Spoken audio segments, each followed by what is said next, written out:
মাধ্যমিকের ফলাফল রিভিউ করা সম্পর্কে কথা বলতে গিয়ে আক্রান্ত এক অভিভাবক। চাঞ্চল্য শান্তিরবাজার মহকুমার লাউগাঁও এলাকার সোনারটিলা উচ্চ বিদ্যালয়ে। আক্রান্ত অভিভাবকের নাম অজিত বড়ুয়া।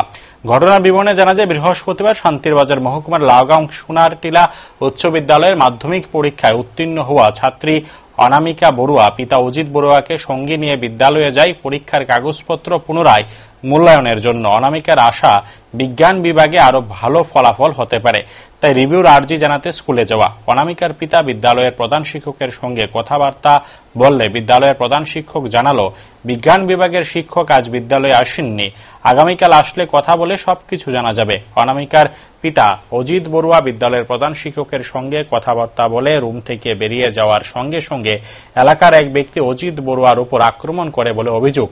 অভিযোগের তীর এলাকার উপপ্রধান মানবেন্দ্র বড়ুয়ার দিকে। অজিত বড়ুয়ার অভিযোগ, উপপ্রধান আক্রমণ করে বিশ্রী ভাষায় গালি গালাজ শুরু করে। উপপ্রধান জানান, অজিত বড়ুয়া বিদ্যালয়ের শান্তি শৃঙ্খলা নষ্ট করতে এসেছে, এমনটাই অভিযোগ। উপপ্রধানের হাতে আক্রান্ত হয়ে অজিত বড়ুয়া রক্তাক্ত অবস্থায় চিকিৎসার জন্য শান্তিরবাজার জেলা হাসপাতালে ছুটে আসে। পরবর্তী সময় পরিবারের পক্ষ থেকে শান্তিরবাজার থানায় এক লিখিত মামলা দায়ের করা হবে বলে জানা যায়।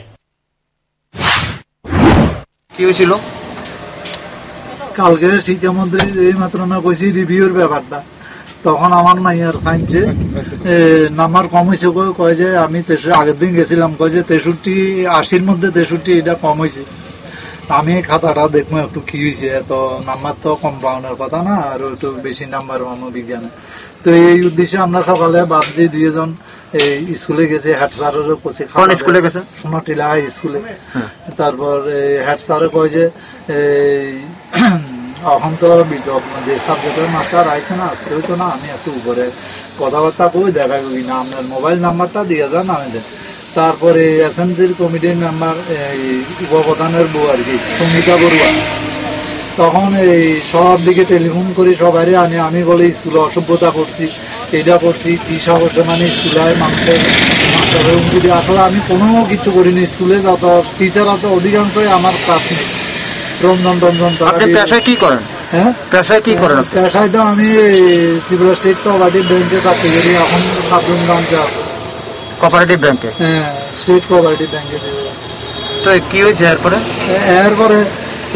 হেড স্যার কয়েছে আপনি যান না, আমি আপনারা ফোন নাম্বারও রাখছে, আমি আপনারা ফোন করি জামানা কি হয়েছে, মানে রিভিউ করা যাইব কিনা বা খাতা দেখা যাইব কিনা এসব।